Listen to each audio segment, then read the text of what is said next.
Mateus capítulo 7, versículo de número 24, em nome do Senhor. Vamos fazer o seguinte, vamos ler o versículo 21, depois a gente pula para o 24 e assim prosseguiremos na leitura. Diz assim a palavra de Deus: medite, você que nos ouve, de perto e de longe também, na palavra do Senhor. Diz assim, versículo 21 do capítulo 7 de Mateus: nem todo o que me diz Senhor, Senhor, entrará no reino dos céus, mas aquele que faz a vontade de meu Pai que está nos céus. E todo aquele, pois, que escuta estas minhas palavras e as pratica, assemelhá-lo-ei ao homem prudente que edificou a sua casa sobre a rocha. E desceu a chuva, e correram rios, e assopraram ventos, e combateram aquela casa, e ela não caiu. Por quê? Porque estava edificada sobre a rocha. E aquele que ouve estas minhas palavras e as não cumpre, eu compará-lo-ei ao homem insensato que edificou a sua casa sobre a areia. E desceu a chuva, e correram rios, e assopraram ventos, e combateram aquela casa, e caiu, e foi grande a sua queda. Louvado seja o nome do Senhor Jesus. Nós lemos uma poderosa palavra que fala sobre o verdadeiro alicerce. Aí a gente às vezes para um pouco para pensar. Pare você também um pouco, um minuto, um momento da sua vida nesse instante. Dê alguns minutos de atenção para Deus neste momento. Serei breve em minhas palavras, em nome do Senhor Jesus. Nós lemos uma palavra poderosa onde fala sobre o verdadeiro alicerce. A gente sabe que para construir algo, construir alguma casa, algum monumento, algum prédio, alguma coisa, alguma casa.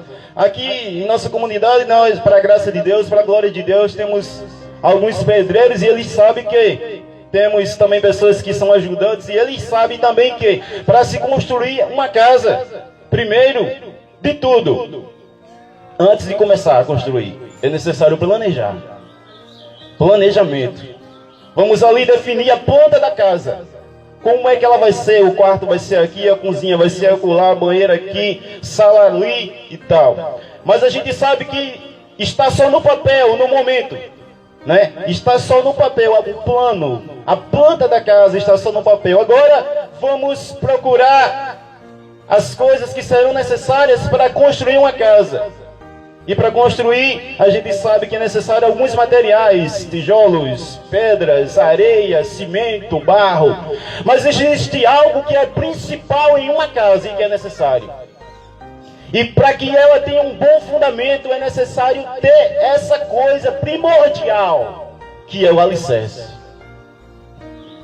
Eu tenho certeza que nenhum pedreiro daqui da comunidade vai cavar a vala e construir, começar a sentar os tijolos para fazer uma casa de forma alguma. Porque ele sabe que se fizer dessa maneira, na primeira chuva e no primeiro vendaval, essa casa vai abaixo. Por quê? Porque está sem alicerce.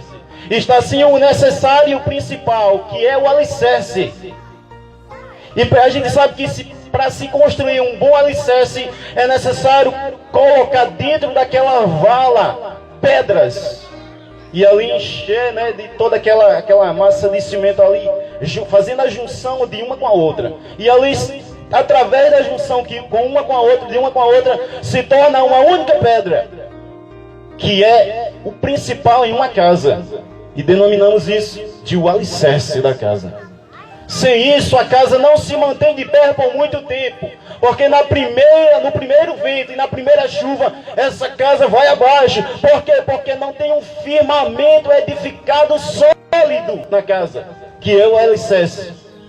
Pois bem, trazendo como exemplo isso para nossas vidas, para nossa vida espiritual, é necessário que o homem entenda e pare para pensar que, para que haja um firmamento, uma edificação sólida da nossa casa que eu digo, não apenas a casa física, material, de blocos de tijolo, telhado, madeira, não apenas ela, mas para que haja uma edificação dela dentro da casa, dentro do lar, o ambiente lá, a casa, é necessário que haja mudança dentro dessa casa, que é nós, que é eu e você. Quer ver um exemplo bem prático disso?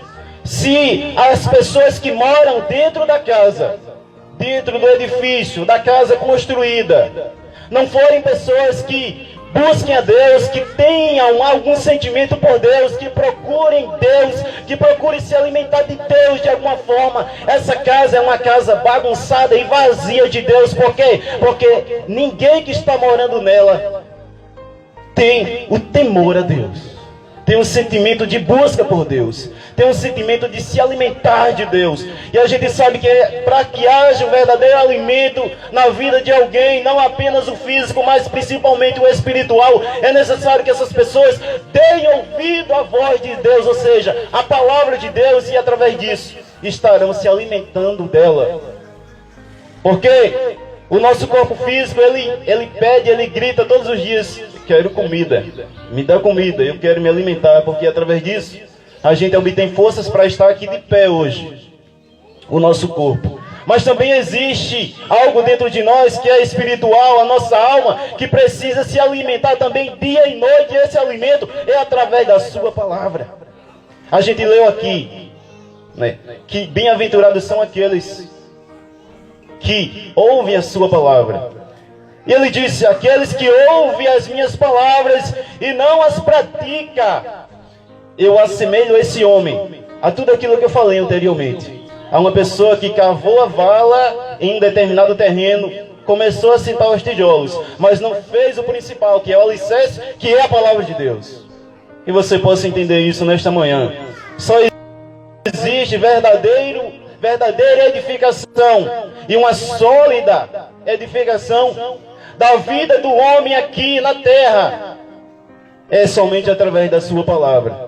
Porque o homem pode ter tudo nessa vida, mas se ele não tiver a presença do Espírito Santo na sua vida, se ele não tiver a presença de Cristo na sua vida, que só vem através da palavra, ele não tem nada. Ele pode ser rico, ele pode ser milionário, ele pode ter tudo nessa vida, mas se não tiver a presença de Jesus, ele é pobre, não tem nada.